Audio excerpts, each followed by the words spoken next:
10%. Call my agent for one Charlotte from Charlotte Gainsbourg.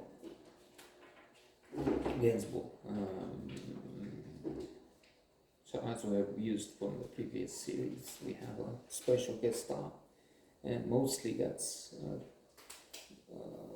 the one that gives us the name of the episode. This one is dominated by Charlotte Gainsbourg with some allusions, and we have some sparks of wisdom, of cleverness here. Although I think I will agree with chronicle I've written before going into this comedy series, which I liked, I must say, so far. Clearly, but that critic was saying, yes, the first three series, I don't know if he used sparkling, but it was very positive, very intelligent. Fourth, it's a bit of a letdown. So I'm afraid I tend to agree so far. So the first, it can be, it surely is some influence here, some bias, some prejudice.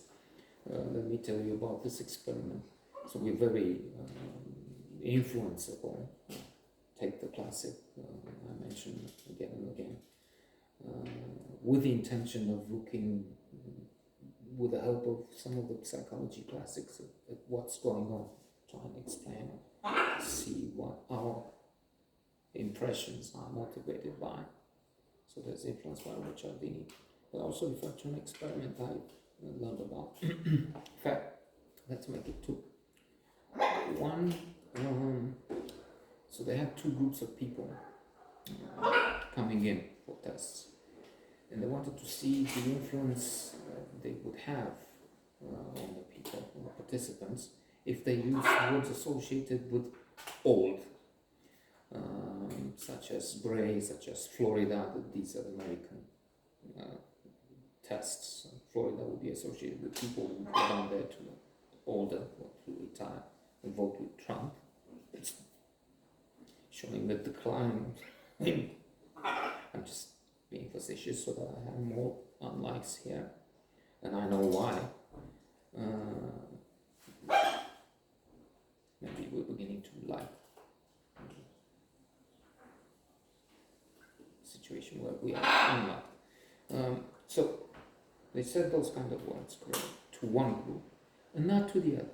Now it turns out that the group influenced to think old became older, in that they took twice as long to get from the office where they had the research to the exit.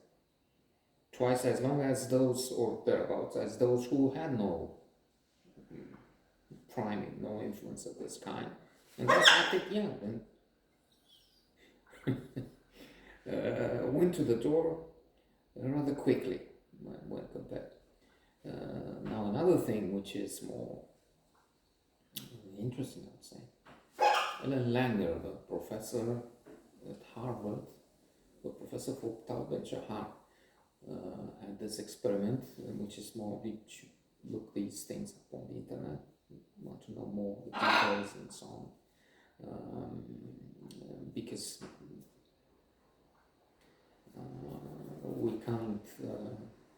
we can't, we do all this all the time, veer so much on that tangent. They had some people, I think there were about 70 in a prison, in a space together, and encouraged to think of a decade or two back.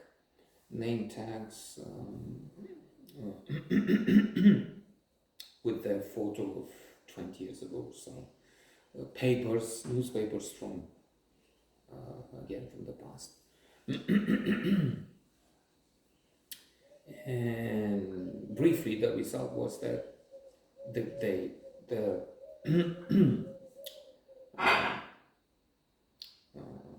tests showed an improvement, and though others looked at the pictures and considered the pictures taken after the test to be people that are younger. So they, the elixir of youth, they became younger, if you will, after this experiment, after they were primed to think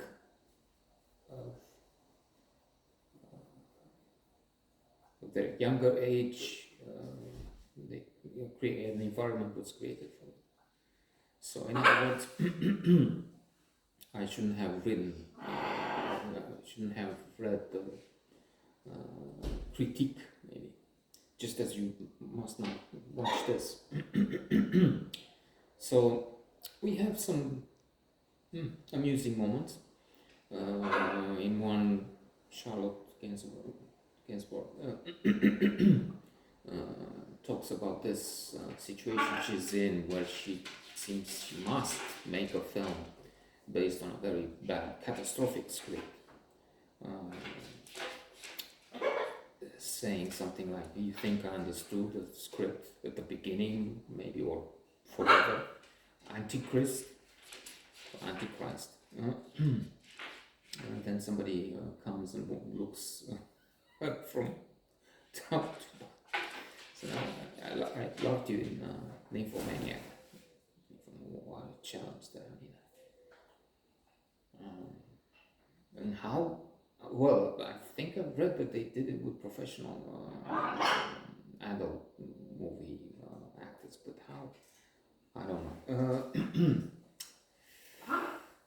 And some are a bit over the top, some moments. She comes to Sophia Leprince and she's asking Sophia, Charlotte Gainsbourg, for an autograph on the cast. Really? Moi? Vraiment? Oui, j'aime ça vachement. Because Sophia has been nominated for César. She lost in the end. Spoiler alert, I guess, but she's depressed. She's thinking, I can't be an actress. She had only offers for her to pose naked, because this film with Julien Doré is, I was going to say avant-garde, but it's not so much anymore. Erotic, anyway. There's a lot of nudity in films now. In fact, we have Noemi in one scene. Spoiler alert. She is with Matthias now, and they're on a bridge in the middle of Paris, near the Seine, and suddenly she takes off the robe, and she is naked. Full frontal nudity. We've seen a bit of that in previous episodes from Side, or a bit of that, as in nudity, but this time it's. And she's even showing some pubic hair, which means, is this coming back? It was never altogether gone, except for Hollywood, where the joke is Bill Maher, what is pubic hair? I don't know. That's Hervé, who has another near collapse because they're moving the accountants upstairs. The financial problems. They don't know what Matthias would do. He would go to Star Media and get his list of clients with him, and so Basque might be in deep trouble.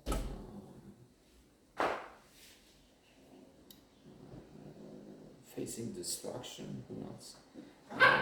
And we'll see what the final 5 episodes will bring.